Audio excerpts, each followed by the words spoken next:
আমি একটা গ্রামের মেয়ে, সাদা সিধে সহজ সরল। আমি অত রং ঢং বা মেকআপ বা লিপস্টিক এসব একদম ব্যবহার করি না।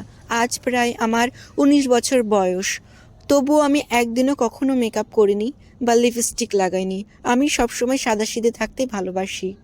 কিন্তু প্রত্যেকটা মেয়েরই ইচ্ছা থাকে, স্বপ্ন থাকে যে আমিও একদিন সাজবো। সবাইকে দেখি যে না, সবাই বিয়েতে অনেক সুন্দর করে সাজে, তারপরে খুব সুন্দর লাগে দেখতে, তার অনেক কেউ ছবি উঠায়।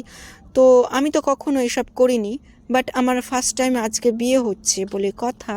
তো আমি ভাবলাম যে না, আজকের দিনটা অন্তত আমি একটু সাজি।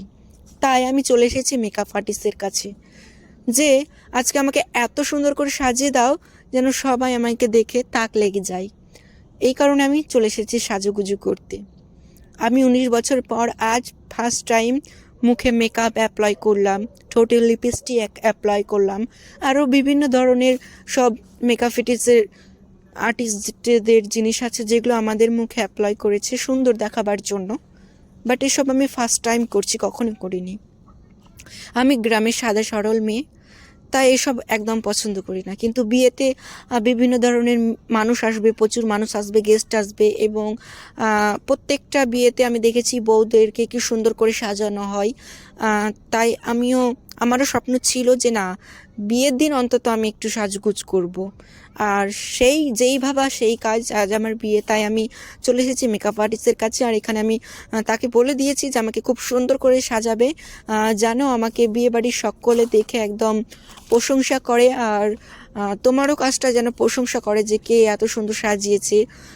তুমি একটু দেখে শুনে আমাকে খুব সুন্দর করে সাজিয়ে দাও। তো বলার পরে আমাকে সে সাজাতে বসে গিয়েছে, এবং একে একে মেকআপ আর্টিস্ট মানে বউ সাজাতে যা যা লাগে আর কি, আমি তো জানি না কি কি অ্যাপ্লাই করলো আমার মুখে, বাট আপনারা সবই দেখতে পাবেন, ভিডিওতে দেখতেই পাচ্ছেন কি কি অ্যাপ্লাই করছে। তো এসবই আমাকে একের পর মাখাতে আছে, লাগাতেই আছে, একবার কাঠিতে, একবার রুলে, পেন্সিলে, মানে কি আর বলবো, যেরকম মাটির ঠাকুরকে আঁকে কালার করে, সেই রকম আজকে মাটির মূর্তি হয়ে গেছি আমি।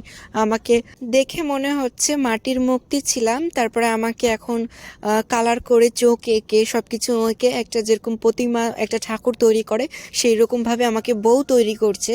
তো জাস্ট এটার ফিলিংটা যে আমি কি, তো আপনাদেরকে বুঝিয়ে বলতে পারবো না অ্যাকচুয়ালি।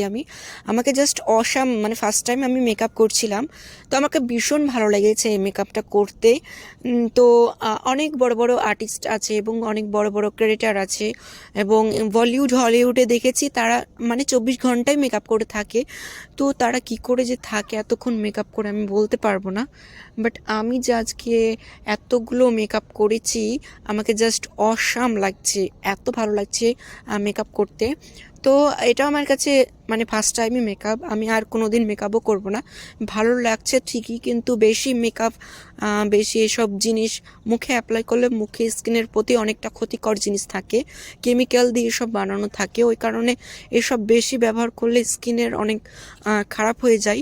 তো আমার স্কিন যে এত ভালো, এত স্মুথলিং, যে আমি নিজেই আমার নিজের স্কিন দেখে প্রশংসা করি, কারণ আমি কখনো এসব উল্টোপাল্টা জিনিস ব্যবহার করি না বলে আমার আজকে স্কিনটা এত সুন্দর, সফট, এবং কোনো রকম ফুসরি পাবে না বা কোনো রকম কিছুই পাবে না, একদম ন্যাচারাল, একদম বিউটি কুইন। তো আমাকে এটাই ভালো লাগে। তো আজকে বিয়ে বলে সাজতে এসেছি, তো লাস্ট আমার লুকটা জাস্ট কীরকম হয় আপনারা দেখবেন, এবং আপনারা জানাবেন যে আমাকে কেমন লাগছে ফার্স্ট টাইম বউ সেজে।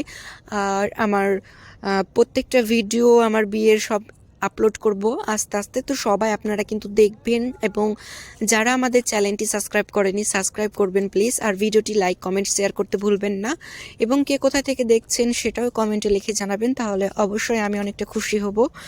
আর আমাকে দেখতেই পাচ্ছেন একের পর সব মেকআপ করে যাচ্ছে, কি লাগাচ্ছে আমি জানি না, সেসব আপনারা দেখে একটু গেস্ট করে নেবেন। আমরা সকলেই ভাবি বিয়ের সময় যে বাবা মার ঘাড়ে আমরা হয়তো অনেক বড় বোঝা আছি, ওই কারণে আমাদেরকে বিয়ে দিয়ে বোঝাটা হয়তো ঝাড়তে চাইছে বাবা মা, কিন্তু আসলে এটা না। আসলে হচ্ছে মেয়েদের ভাগ্যটা এরকম, শিশুকালটা বাবা মার কাছে কাটাতে পাই, আর যখন আমরা যুবতী হয়ে যাই তখন আমাদেরকে অন্যের ঘরে দিয়ে দিতে হয় এবং চলে যেতে হয়, এটাই হচ্ছে বাস্তবতা। তো সেটাই ভেবে আজকে আমার বাবা মা যে এত গরিব, আমাকে বিয়ে দেওয়ার জন্য তাদের ছোট থেকে কত স্বপ্ন ছিল, আশা ছিল। ছোট ছোট জিনিসগুলো তারা সামলে সামলে, মনে করো কিছু কিছু টাকা ছোট্ট থেকে আমাদেরকে মানুষ করার পরেও যে যে টাকাগুলো তাদের বেঁচেছে সংসার করার পরে, সেই টাকাগুলো জোগাড় করে সঞ্চয় করে আজ আমাদের বিয়ে দিচ্ছে। এত টাকা খরচা করে, প্রচুর টাকা খরচা করে বিয়ে দিচ্ছে এবং অনেক খাওয়ারের আইটেমও করা হয়েছে। তো আমাদের বিবাহ জীবনটা যেন সুখের হয়, এই আশীর্বাদ করবেন সকলে, এটাই আশা।